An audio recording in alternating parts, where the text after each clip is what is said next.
Okay,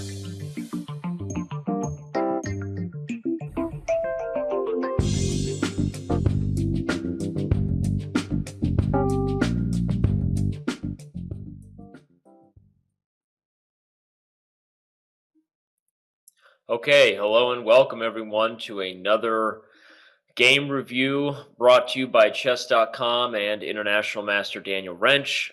Today we are continuing our series of amateur game review. Today's lesson is called Amateur Game Review Tactics versus Strategy. And what I want to address is a few different things. I touched on this subject in another one of my videos about sort of the illusion I feel players have about the difference between tactics and strategy, and that some players consider themselves a tactical player while others consider themselves a more positional or strategical player.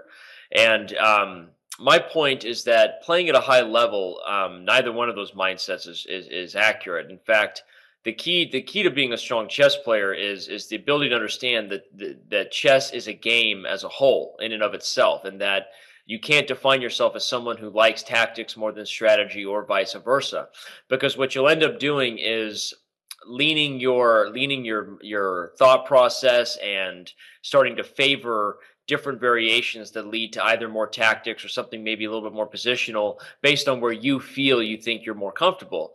And the problem with that is that the game of chess is perfect. And as you develop your skills, you're going to learn that. But even as you develop your thought process and planning ideas during a game, you have to understand that when you reach a position where there's a critical idea that needs to be followed in order for you to get an advantage, or for you to defend a position, to maybe you're even already worse.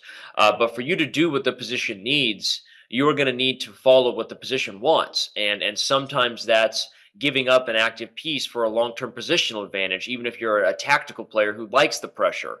But if you understand that long-term positional advantage is a more concrete, something that it's more concrete advantage, something that you can actually rely upon, then you're going to follow that line. And the same goes for the other mindset. Someone who feels that they want to play a slow, closed position. Maybe they feel they're comfortable with pawn structures, or anything you want to classify the game as. And so when a variation comes along where they have a chance to really put some pressure on their opponent, but they're worried about how it's going to rock the boat and change their mindset, and put them in an uncomfortable situation, they don't follow through. Or even if they do, they tell themselves, no, I calculated it, but really they did so half-heartedly because they didn't really want to follow that variation. And what I'm going to do today is give an example game from two players who are roughly around 1,500 each, both of these players. And I want to point out a few things. I'm sorry for the long introduction here, but hopefully you can make some notes of what the psychology is and what some of the points are that we're going to be hitting today.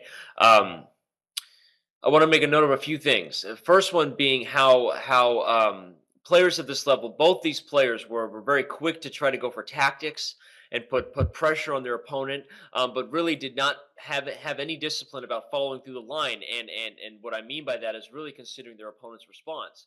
So a player sees a tactic. We hope you enjoyed this video demo from chess.com. Subscribe today to finish this video and get unlimited access to our full video library. Your membership also includes access to Chess Mentor, the most advanced interactive training tool available anywhere. You'll also get full access to the Opening Explorer, Tactics Trainer, and much, much more. So sign up today and get serious about improving your game.